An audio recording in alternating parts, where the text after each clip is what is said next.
back, sat behind this is up here. So that screw has gone straight through there and it's skagged straight to that neutral right onto there, causing that short. And this is another fault. Luckily, with this fault, it was an easy fix. All I had to do was re-terminate the socket and I was good to go.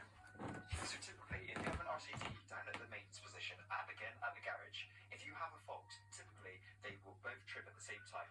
What we need to be sure of is that there's not an underlying issue somewhere else further back on the circuit. Right, so we can now vacate the area. We're going to go down to the mains and test from the mains position back up. So this